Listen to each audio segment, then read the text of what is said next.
vast majority of people in prison are going to come back in our communities. They're going to be neighbors. They're going to be, people that we see on the soccer fields, having their kids play with our kids.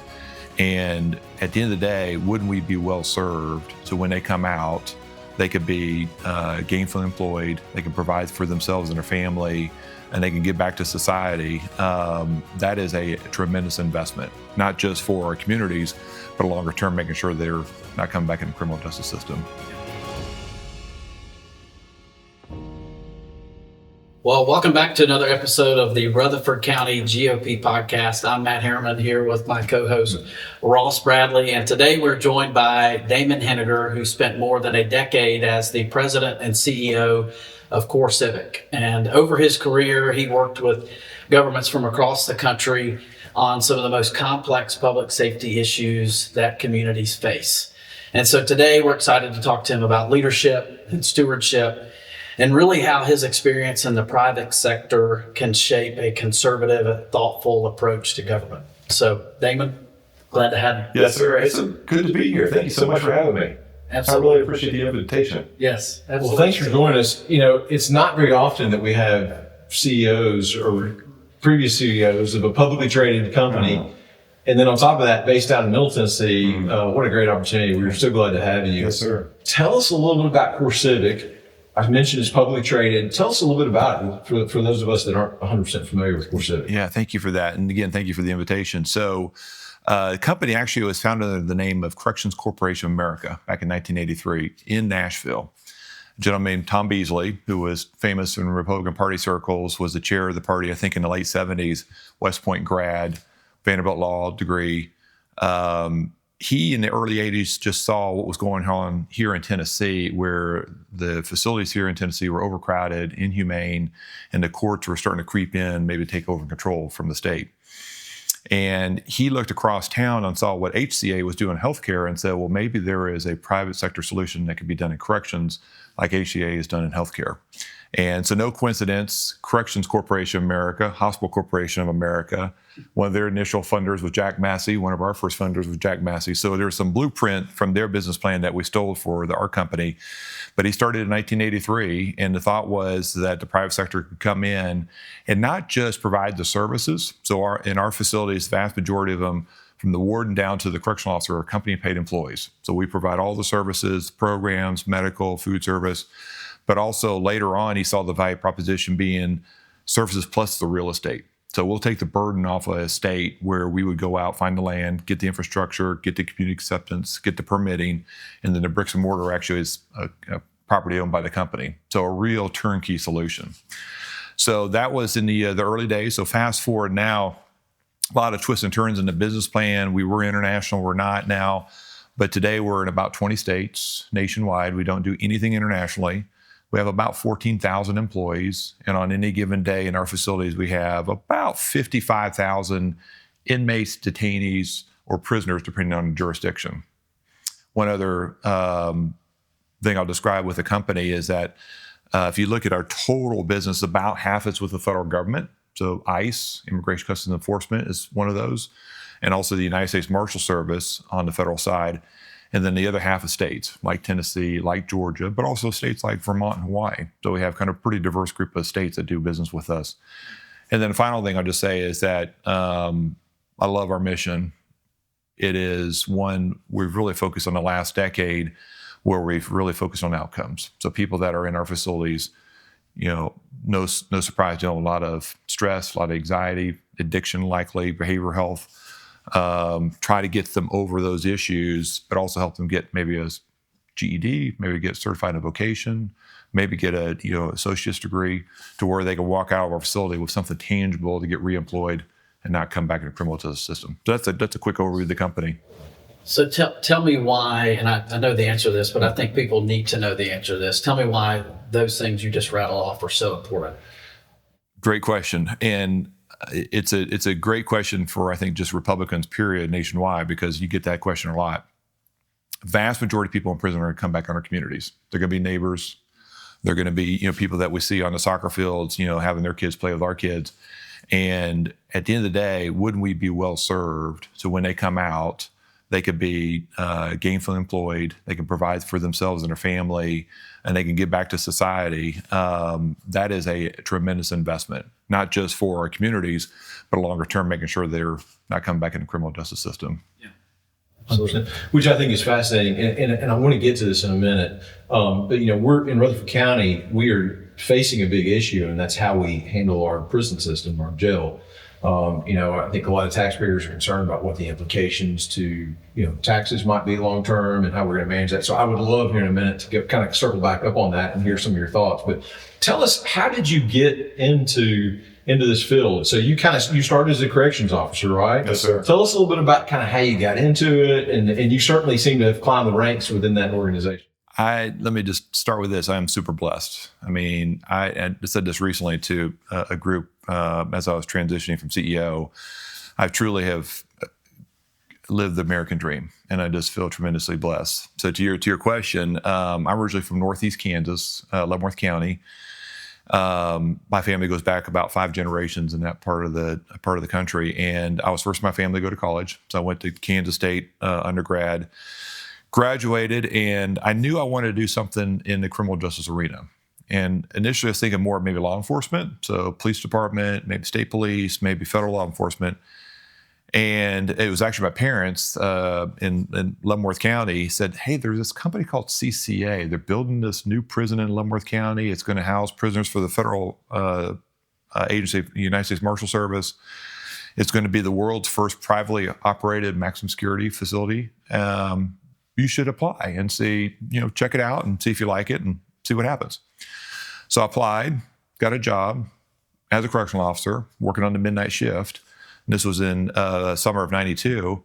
And I thought, once I get there, I'd do it for 3, maybe 6 months, and it turned into 33 years. And so worked in that facility in Kansas.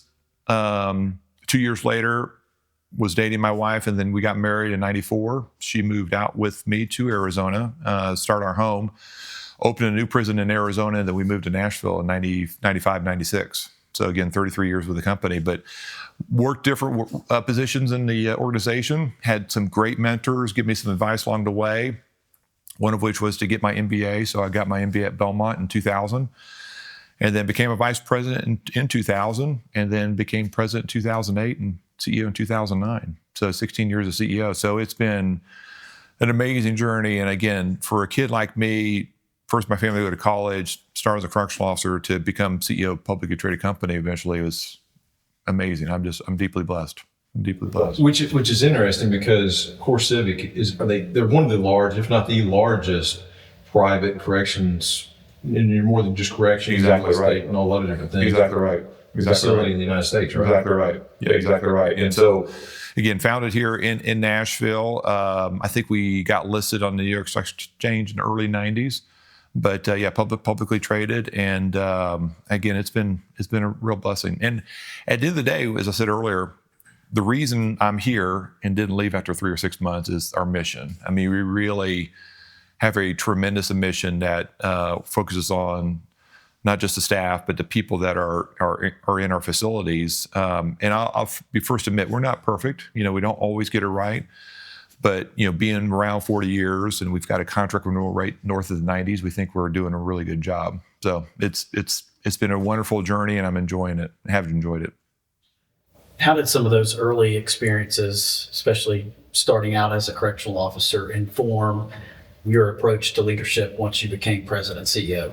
Yeah, it's a great question.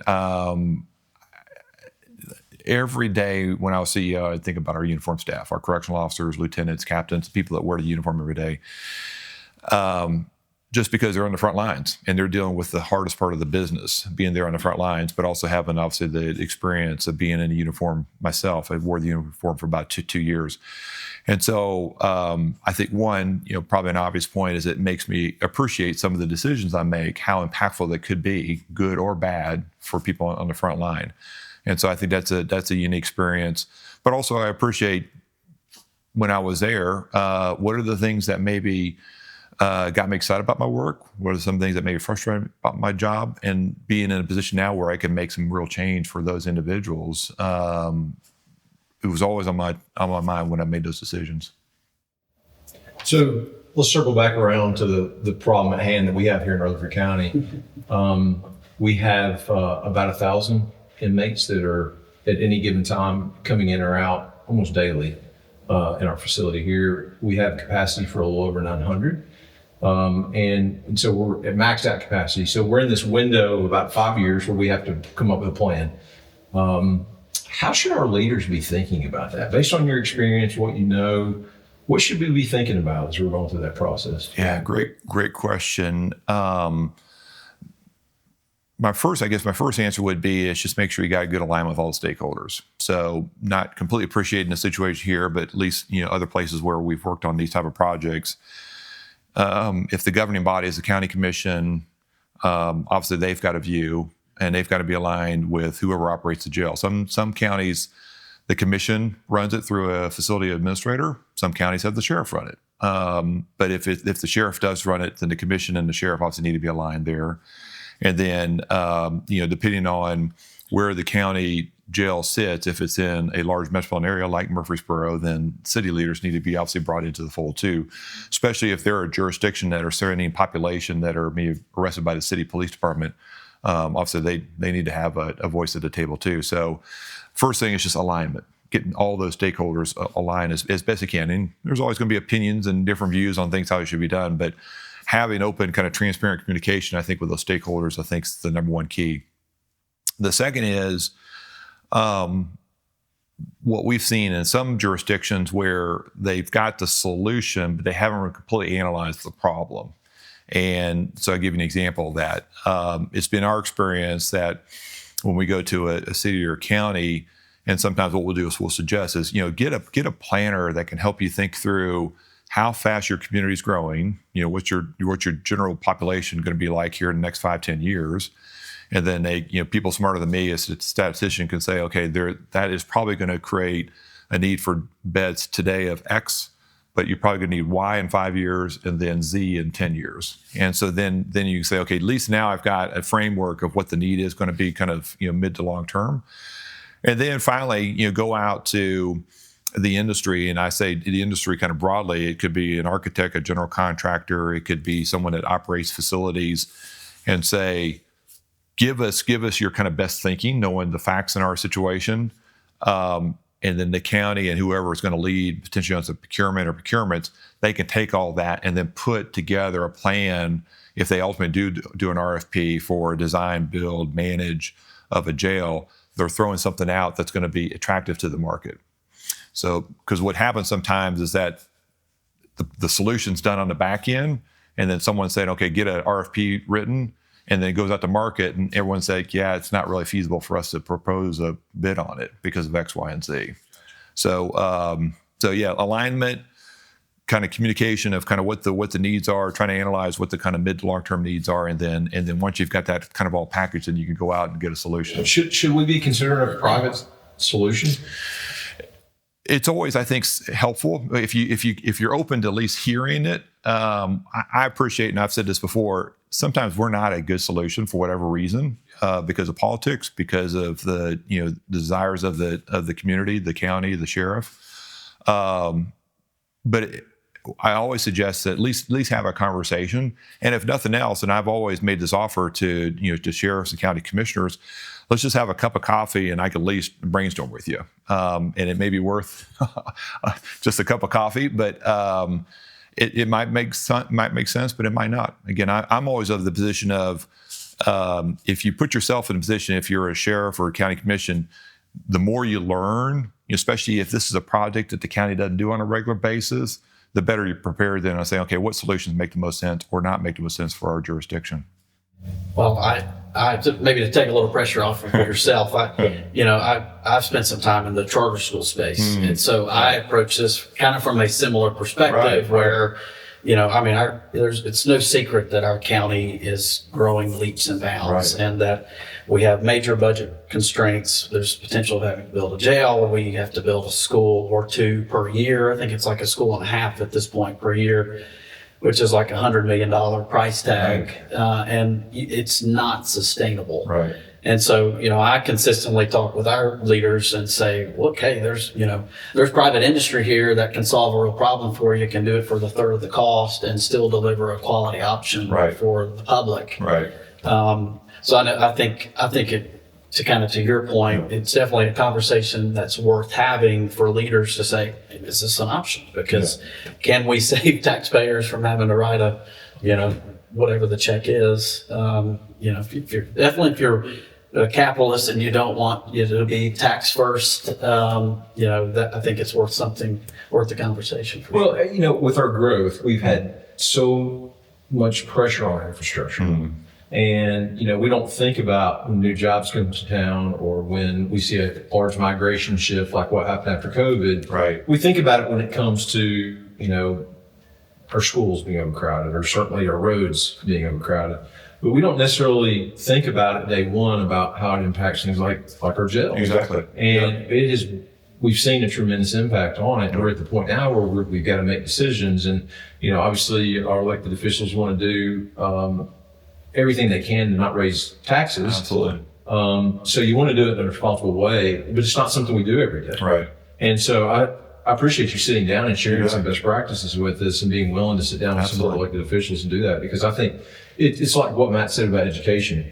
How do we refine our approach so that we are taking the best practice step to be able to say, hey, this is the most efficient way for us to spend taxpayer dollars, Right. and do it in a way that 5-10 years down the road or even longer, we can say we did this the right way. That's right. And I think that's when your planning really plays out, when you look back over that long period of time and you say, yeah, that was the right decision. We did the right approach there. So, Right. yeah.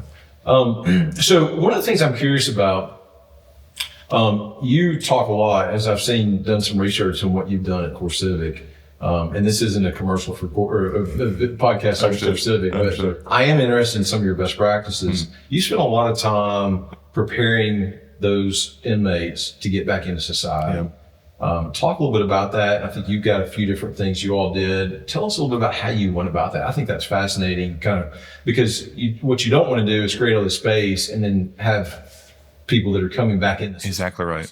And I appreciate that question. Let me give you an observation, then I'll go to the question. So when I started in the early 90s, and I think you all remember this, the general sentiment about, criminal justice system, prisons, jails was like kind of lock them up, throw away the key. Yeah.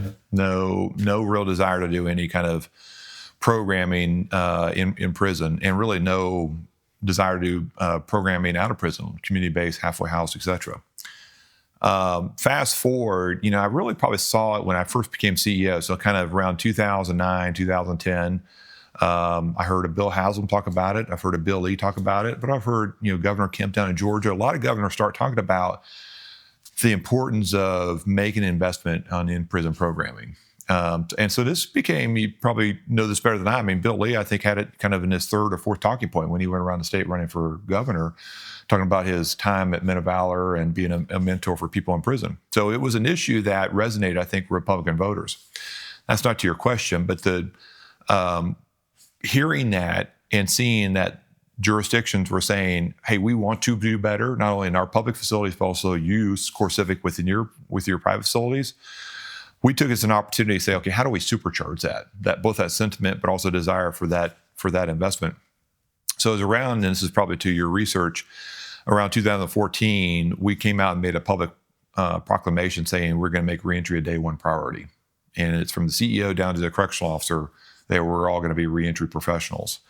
And so the way we were going to tackle that and kind of show progress was not on recidivism rates, because that's a tough number sometimes to calculate, private versus public.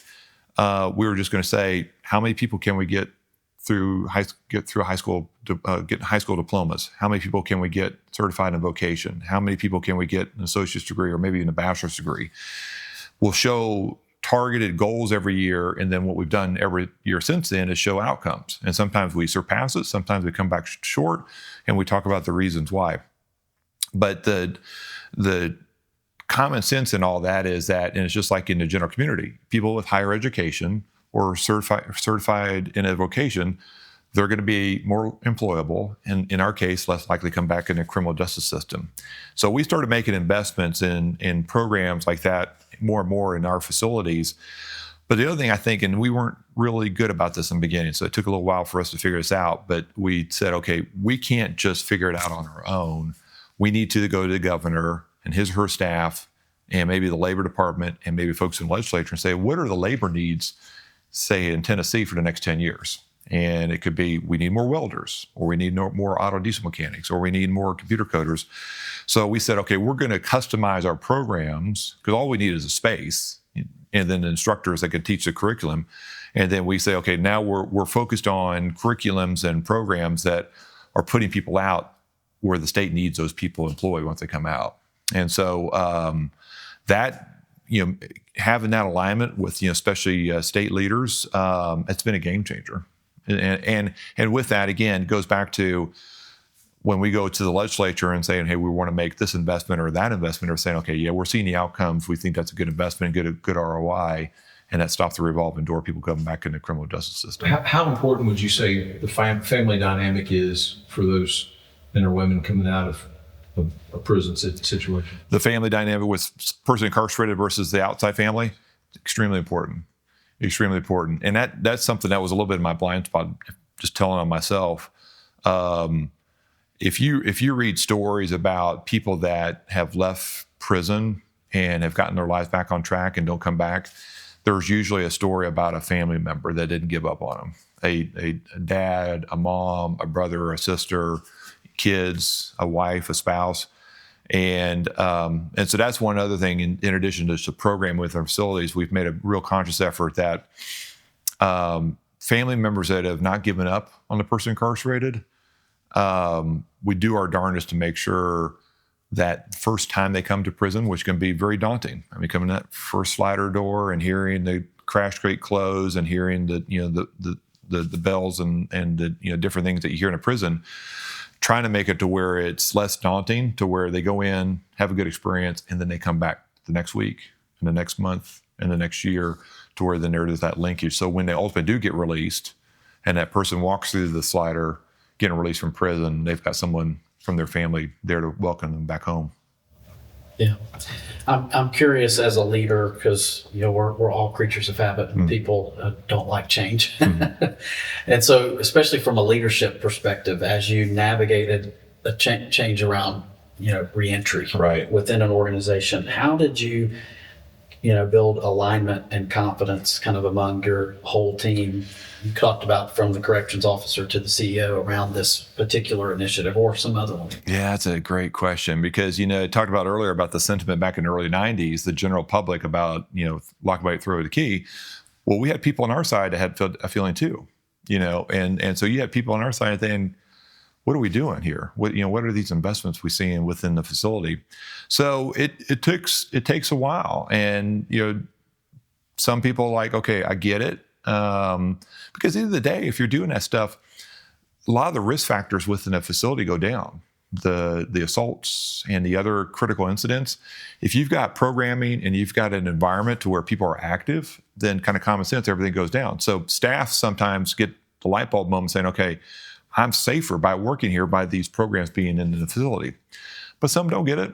And so we, had to find a way to say, okay, this is where not only the organization's going, but this is really where the general public's going, and say, maybe this is just not a right fit for you anymore.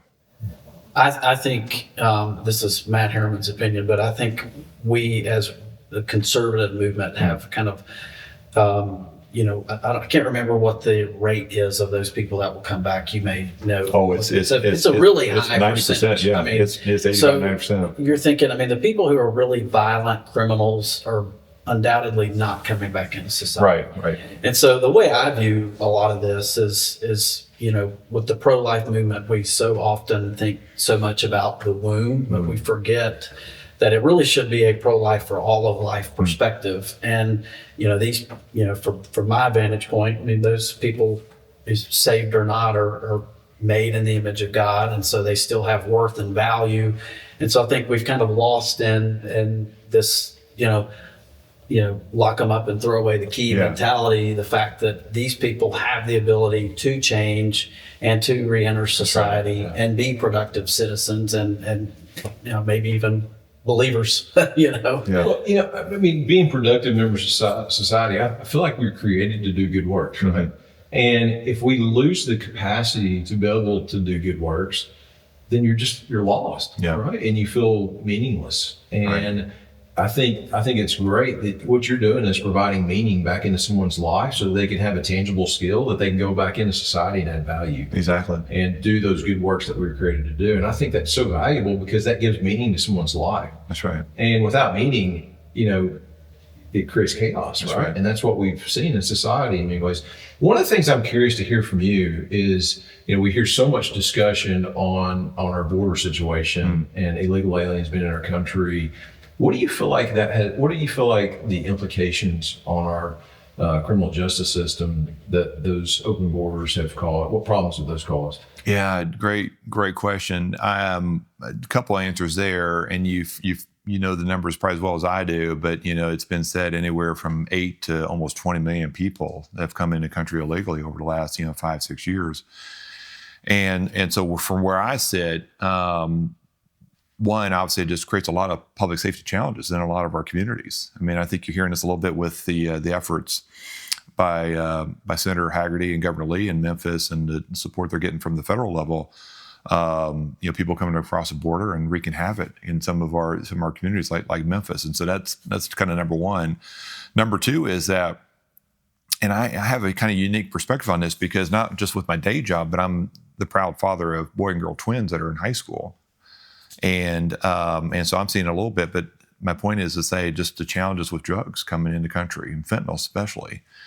I mean, we see it in our communities. I sadly hear about it from my kids and what they're seeing and hearing within their school. And then obviously we see it within our own facilities. There's always this kind of view that we can stop everything that comes up to the front door of the prison. You can't. COVID, you can't stop it from coming into prisons.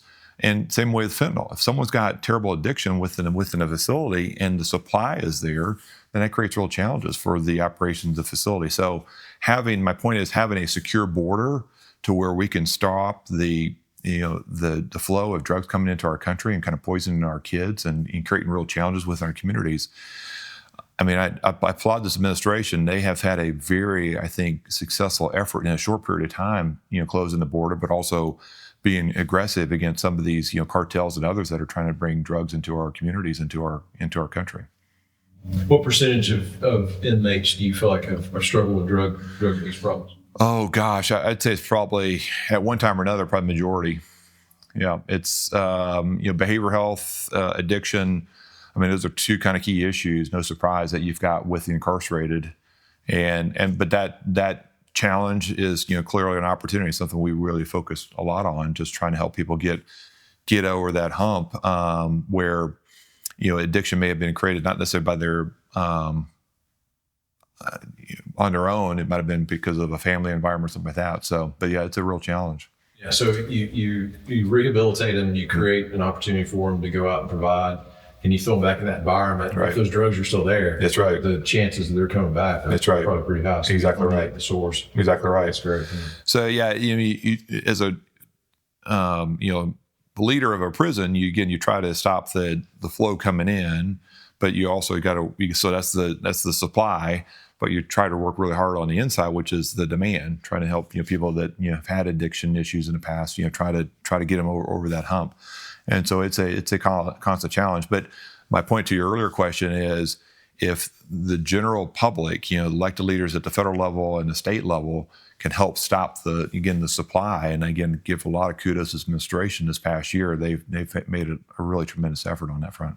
I'd like us to shift gears just a little bit and talk about a topic that I know that you're familiar with, but over the I guess more frequently in recent years, this relationship between businesses and financial institutions and government. And I know you've kind of had a front row seat to this. Is kind of this idea of debanking. And just talking to Ross about this, he was like, "What is debanking?" So I was kind of coaching him up on what debanking is. But I actually, because I spent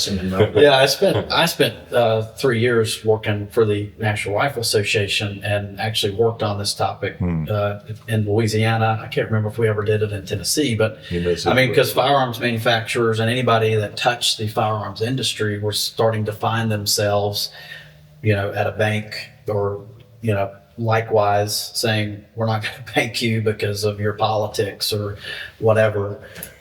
So I'd love for you to kind of share your firsthand experience with that and some implications and things that you learned about. Yeah. So, you know this really well with your experience with the NRA. So, again, the company's been around 40 years.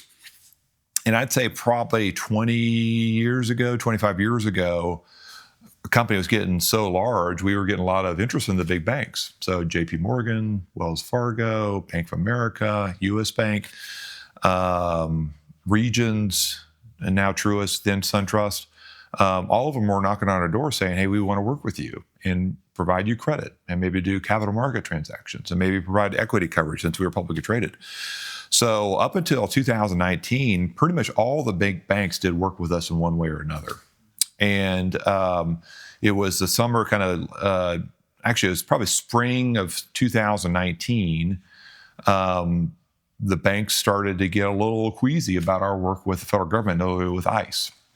And we've always said to our banks, I mean, as long as I've been CEO, I've always said to banks and bank leaders to say, we're completely transparent. So if you want to tour a facility, you tell me the place and time and I'll be there and I'll tour it yourself. If you want to talk to a customer, absolutely. If you want to talk to our employees, absolutely. You want to talk to board members, absolutely. And for a while, that worked pretty well. But at the end of the day, Bank of America, Wells Fargo, JP Morgan, I think it was total 7 banks, kind of that year of 2019, they all just said, hey, we just don't like the political noise around you all working with ICE. And so we're going to wind down the relationship with you all. And again, some of these banks, we had 15-year relationships. I mean, the people that we worked with on the accounts are friends and knew their family. We had great relationships from a business perspective, but also a personal perspective. But they just didn't like the noise around ICE. And what it was on their side is that they had, maybe someone write a letter to their board chair, or maybe say something critical to the CEO at some type of venue. So they were getting, kind of activism on their side. What those activists realized is that was a way to affect the ICE and border security policy. If they could choke the banks or choke the credit and the money and the support we get from banks, maybe that would impact our ability to support ICE and the federal government and some of the policy around the southwest border. So it was a very difficult time. At the end of the day, we worked our way through it. So I won't bore you with all that, but and the banks now, they come out, you probably know this better than I, some of the banks came out and said, well, it was the regulators. It wasn't really a management decision on the bank side. It was the regulators that told us, oh, your reputational risk, we really shouldn't work with you all. I know that's not true because I had some of the CEOs tell me, Brian Monahan, one of them, the CEO and now of Bank of America, he said to me after they made a decision to debank us, he said, if you guys will cancel all your contracts with ICE, we'll continue to bank you. So it wasn't regulators are putting pressure on me. He just didn't want us to work with ICE. And again, the activists found a way, they found an angle to where if they can affect the type of credit we're getting and support we're getting from banks, if they could choke that off from us, then that maybe impacts ICE, our ability to service ICE, and in turn that impacts the policy on the southwest border. So for someone that may not be super familiar, what does that mean to you? Why not just switch to a regional bank from one of these nationals? I mean, that's competitive, big deal competitive. Yeah, that's a great point, and that's exactly what we did. So we did a couple things. Structurally, we changed the company. We were a publicly traded REIT, which required us to pay dividends on a regular basis. We went back to a C Corp so we can keep our cash flow and kind of fund the needs of the business off the cash flow. But the second thing we did is we went to the regional banks. So Pinnacle, First Horizon, Synovus, Simmons. I mean, those are all great banks that support us now, and they again through all that is staying firm with us. But yeah, some of the big banks that just got political and decided, they kind of put their finger in the air and say, yeah, just not worth the risk, and just wound down the relationship. Just really kind of a turning point in our country where a bank decides that That's right. because we don't really feel good about what you do as a business or whatever your practices, we're just not going to bank you. Yeah. I think that's just a hard turn from just traditional American values. Oh, absolutely. And we said to all the banks, and many of them did a lot of homework. No human rights violations, no issues from a credit quality perspective. High contract renewal rates. I mean, and we had them talk to our customers. And so all the kind of metrics that a bank should look at were all really good. And so it really just came down to political decision on these banks. But I will say this, this better than I, but we're grateful for this administration and leadership, especially in the House and Senate, on this issue, because they've put a big spotlight on this issue. And so, the gun industry, some other industries that have been impacted by this, I mean, the cavalry is on the way for sure. Well, the president himself. And President himself. And I will say, our senators, Marsha Blackburn, she was the first person to call me when this stuff started to come out and said, what can I do? And so she had me break it down to her staff, and she pressed and pushed and really got engaged on this issue. And then Haggerty, obviously being a couple years later in the Senate, he's been fantastic too. So our senators have been fantastic on this issue, helping us, especially since we're a Tennessee company. Yeah, and the cost of capital. I mean, there's a big difference when you can't bank with the largest banks. Your cost of capital looks a lot different, especially for a publicly traded company. That's exactly right. An American publicly traded company, that's an unfair advantage. Exactly right. Exactly right. So you have played a role, obviously, in the public sector quite a bit, but you also played a role in the political sector. Mm-hmm. I'm sure part of it because of your one of your big clients is the federal government. Talk about personally. You've gotten pretty involved in various political opportunities. Talk about some of the things you're doing and kind of what some of the next steps are for you now that you're retired as of the 1st of January. Yes, sir. So again, as I said earlier, I've had a great run. So 33 years total with the company, 16 years CEO. The company's got me on as a special advisor this year, going into early 27. So they've got me working on a couple special projects, but I can't go cold turkey. I mean, I got to do something. I've got so much gas in the tank. I've got to do something. And what's happened along the way on this journey that I've had with the company is that I've gotten to see people, elected leadership at the federal, state, and local level, really good people that are working really hard to preserve, our way of living, especially in Tennessee, kind of our guiding principles, being fiscally responsible, creating a nice environment to not only raise a family, but also to either start or run a business. And so it's been on my heart seeing these great leaders that we've had as a state, but also at a federal level to ask me the question. And I think it was probably a decade ago to God put it on my heart, say, maybe there's a path for me to where I could do something to help, support the state, maybe even support the country. So I've made it no secret. I'd love to serve in some way.